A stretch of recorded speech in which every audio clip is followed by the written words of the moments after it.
FORA.tv. The world is thinking.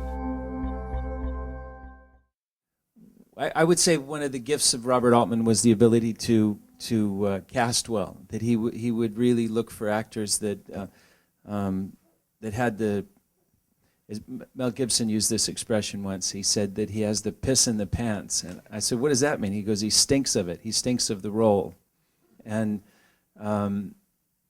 I give you a story. When I was working on Streamers, because I ended up working with Robert Altman 3 times. The last project that he did was a play of Arthur Miller's after Arthur Miller had passed away, called Resurrection Blues. It was a play that, I guess the idea was, if the Messiah were to return to the world today, what would we do? And Arthur Miller reckoned that we would crucify him and sell advertising space, that that would become a big event. So in between nails, we'd be selling toothpaste and toilet paper. It was a funny play, and we did it in London at the Old Vic Theatre, where Kevin Spacey is the artistic director. But when I was working with him when I was very young, I was 20, 21 years old, doing Streamers, which is a play that began here in New York that Mike Nichols directed, written by David Rabe.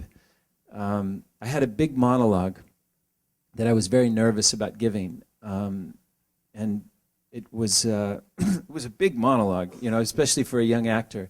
And I said, "Mr. Altman, could I speak to you about that monologue?" And he says, "Oh God, are we shooting that today?" And I said, "No, we shoot it Friday." He goes, "Oh Jesus, don't scare me like that." He goes, "We'll talk about it tomorrow."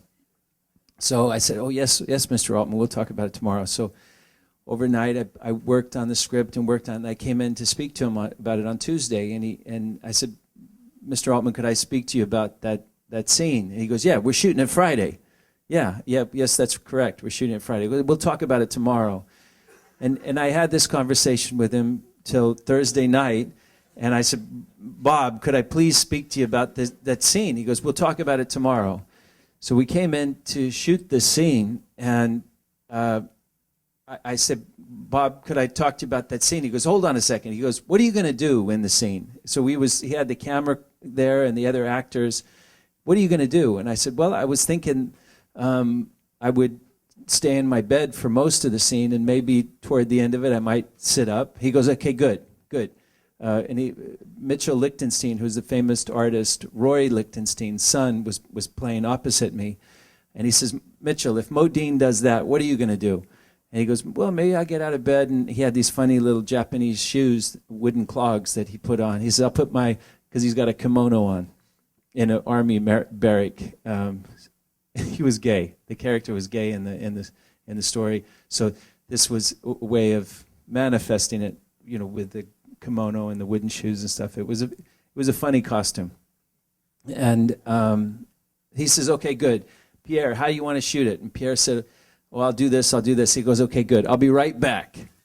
And and as he's walking out of the room, he says, "We're shooting Modine first." And he hasn't spoken to me. I've been begging him all week long to talk to me about this monologue, and he hasn't spoken to me. And he comes back, he goes, "Okay, let's go, let's shoot." And I'm shaking in my pants. I'm so scared. And I lie there, and I do the monologue. And he goes, "Good, let's go again, right away." And we shot another take. And I think maybe we did 3 takes. And he says, "Good, let's move on now to Mitchell Lichtenstein. Move the camera over there, let's shoot there." And he came over and he sat down on the bed with me because he could see how upset I was. And he said, "You see, kid, if I was interested in my interpretation of the role, I would play the role.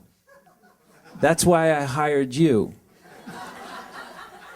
And he messed up my hair and he said, "Good job."